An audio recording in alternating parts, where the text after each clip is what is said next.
Hey you guys, it's Tonya, and I just have a couple of little tips and quick shares that I'd like to share with you today. Most of you know that I use my scraps to make cards, and sometimes it gets a little daunting because I have a lot of scraps. And then what I try to do to manage those scraps is my workflow is generally I finish a major project or a layout or something, and I immediately make a card with all the scraps left on my desk. But sometimes time constraint just doesn't lend to that workflow. So I end up with, a pile that has, long strips like this that I can't seem to part with because there seems to be some value here. But at the moment I'm done messing with it, and I just absolutely can't think of any reason why I'd want to keep it. So on what I call rainy day Saturdays, or days where I have help with little fingers, like Mr. Cooper comes over and tries to play, because as most of you know that he comes over, he likes to use the punches, and he likes to punch out little birds and stuff like that. Well, now he's getting strong enough and big enough to where he can use some of the bigger punches, so I've been letting him punch out circles and labels and things like that. And then what I do is I sit down in front of the TV, pull out all my stamps that are card related, and I just start making these cute little baggies of sentiments for cards, like Make-A-Wish, best wishes. I cut out a bunch of banners. And then what happens is I'll go through my Nestabilities dies and just cut out a whole bunch of different shapes and sizes and things, and then I make up these little ephemera packs, or that's what I call them anyway. But they tend to be, little pieces where I've taken little scraps that were on my desk and I die cut them into shapes that I think are great layering type shapes. But then what happens is I have this big, huge bag of this kind of stuff. So when I sit down to make mini albums or work on any kind of, little project or card or whatever, I have a stack of these already made. And I got this tip from Jade at Jade Studios, which she hasn't done videos in a while, but this was a tip that she had given me. So another thing that I have been doing lately, and I've been obsessed with, is I've been sewing these little pieces together and making these cute little banners. So I wanted to share that with you today too. So if it's a shape like this that's small, that will just be the one, then I just do one little simple stitch across it to make these cute little banners. And sometimes I'll stitch for quite a while before I add these two. I'll stitch like quite a bit between them so that there's a long gap between the two. And that gives me the opportunity to layer a little better. And then sometimes I just punch out a bunch of circles and go through my numbers, and I just, do things like this.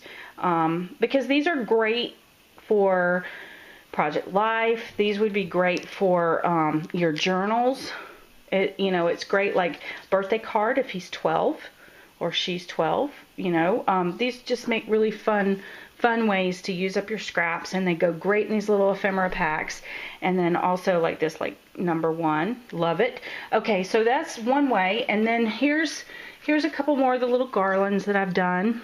And the cool thing about these is sometimes the paper is double-sided, so you could use either side depending on your project. And by the time you cut it down this small, it really doesn't matter what is on the design, because it's going to match whatever.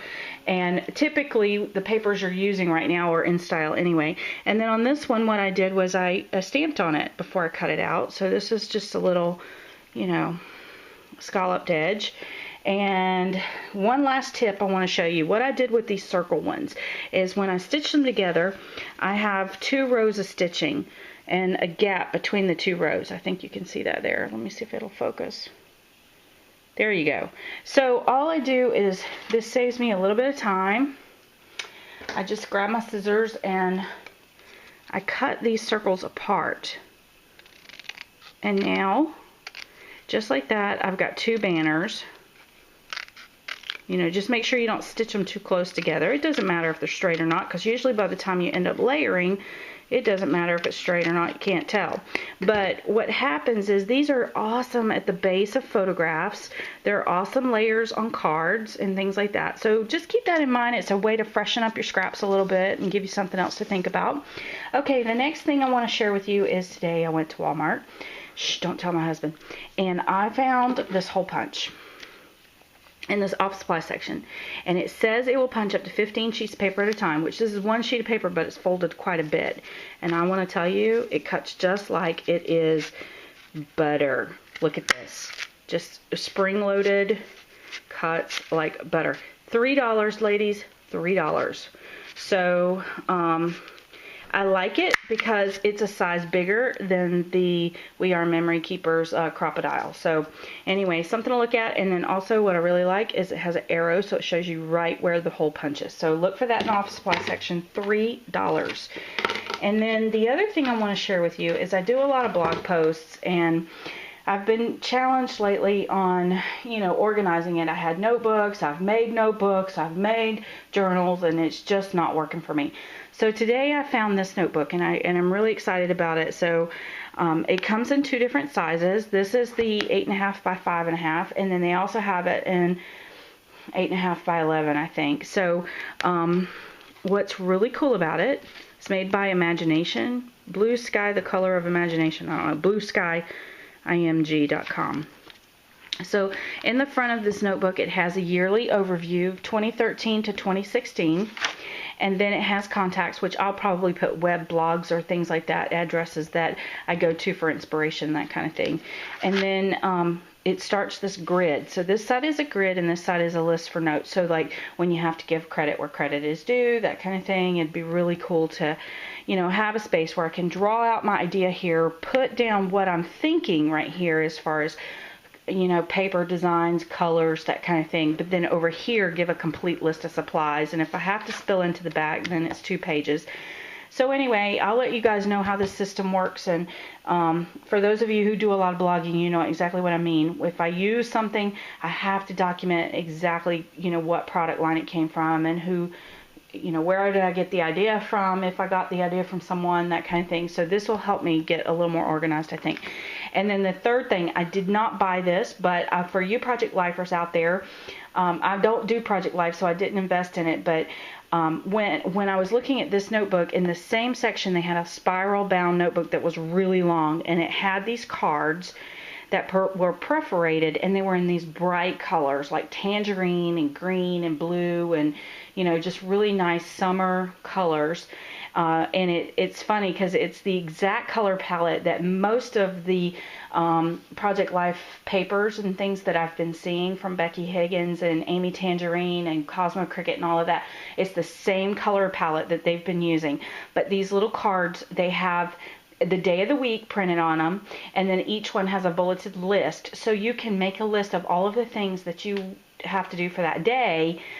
And the cool thing is it will fit in the Project Life sleeves, because they're about the size of a business card. So if you guys are interested in those kind of things, like I said, I'm not, because I don't do Project Life, but for those of you who are, go look for those. They're in the office supply section at Walmart. So anyway, that's my share for today. Another quick reminder, Monday nights a Ustream at 8:30 Eastern Standard Time, and this weekend is National Scrapbook Week. So you guys, I hope you have some fun things planned for Saturday. I'm not quite sure what I'm going to be doing. Probably going to be in here in my room coming up with stuff for my Ustream. But I hope you guys have fun. I know for those of you who follow me know that I do a lot with Flamingo Scraps, and they are possibly thinking of having some kind of sale, hint, hint. I don't know. Maybe you want to check it out, kind of hint, hint. But anyway, I know a lot of places are going to have a lot of fun things going on. So just make sure you go check out flamingoscraps.com and get in on any goodies that they have available. So thanks for watching, and I hope you have a really nice weekend.